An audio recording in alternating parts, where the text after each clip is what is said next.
Yeah, that'll be it. If you go to...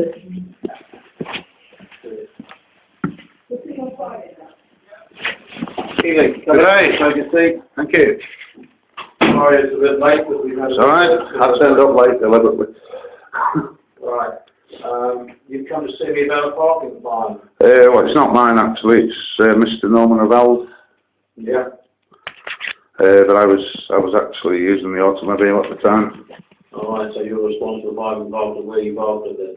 Absolutely, yeah. Right. So what do you want me to do? What do you want to do?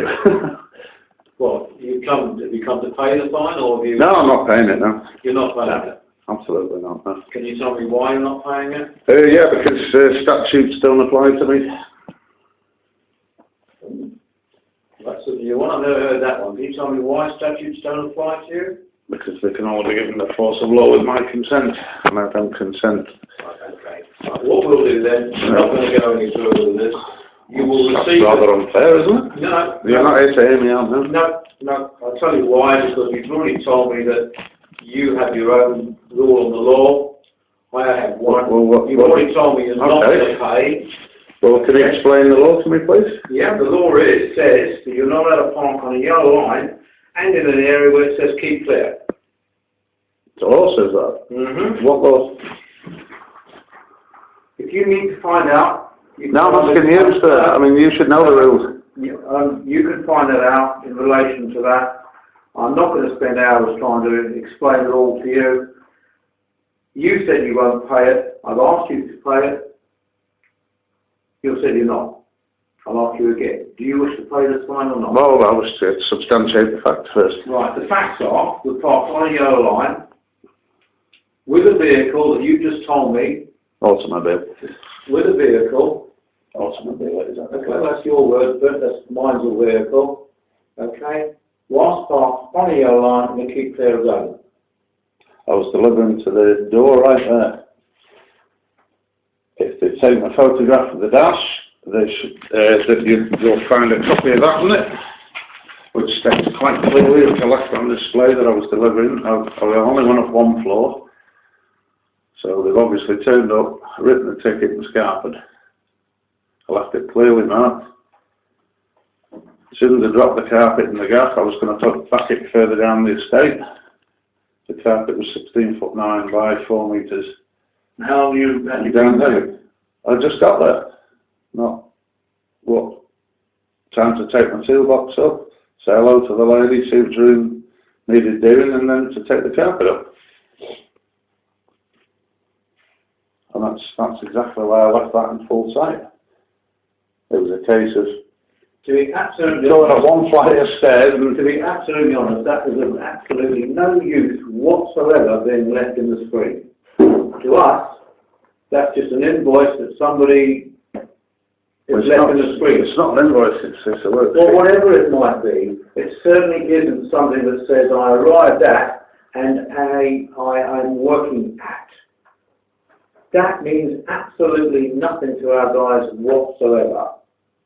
And this doesn't either, no. That was in plain view as well. A secured claim of right to the bailiff and the Queen, which has been notarised. I suppose that'd be worthless as well, would it?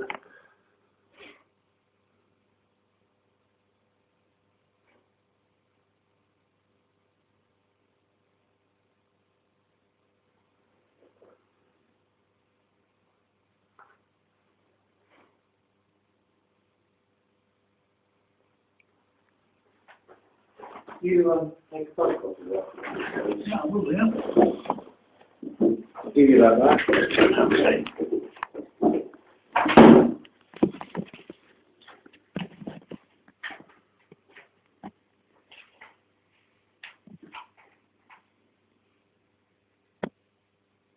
No, I'm not being funny, sir, but at the end of the day, I'm a common law man in a common law jurisdiction. I've got a pure claim of right, whereby statutes do not apply to me. The bailiff had every opportunity to rebut it. He didn't. We sent him a notice of dishonour. He didn't rebut that. So therefore, the claim of right's cured.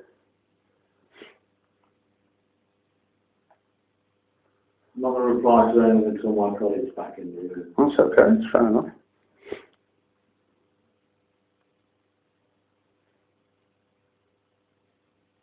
But I mean, to be honest, I'm passing tickets are absolutely illegal. I mean, government has no right to charge people to park on public land.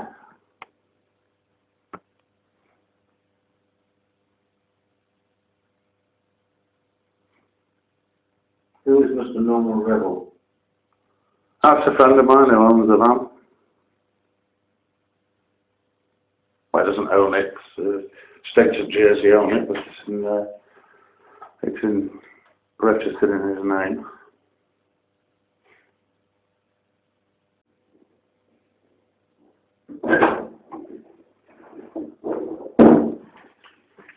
Thank you. And your name, sir, is? I'm not a sir, I'm a man. My name is Ian. And your last name, sir? I don't have a last name. I have a family name. Family name? You can call me Evans.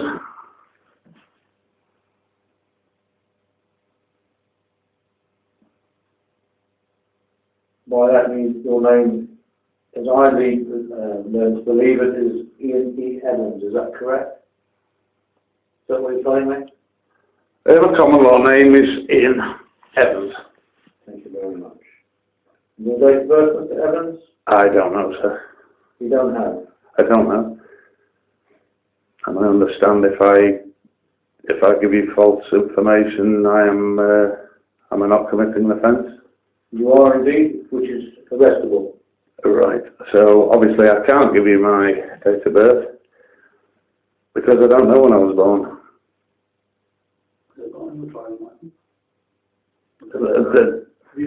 There's a date of birth on it, yeah. Allegedly. But I wasn't listening. I wasn't reading and I wasn't hearing when I was born. When you filled out the date of birth in your licence, you must have written that in yourself. That was hearsay. So you're saying you But write it yourself? would you like to give me your hearsay date of birth then? You'll find out my driving licence. Can I have the driving licence? I don't have it on me. Your address, Mr. Evans? I don't have an address, sir. Your place of abode?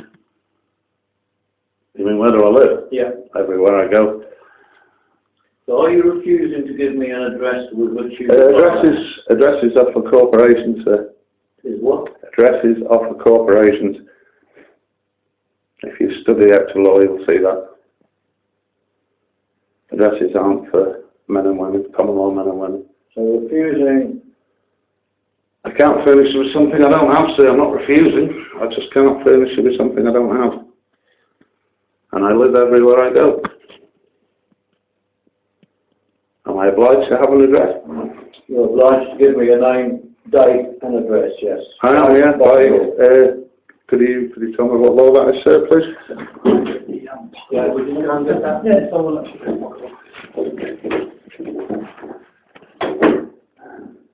Yes, certainly, yeah. Well done. Don't bother. I'll see you. No, we're not going down that road. That's the medical law. I'm going to do it another way. Provide your... I'm going to deal with it another way.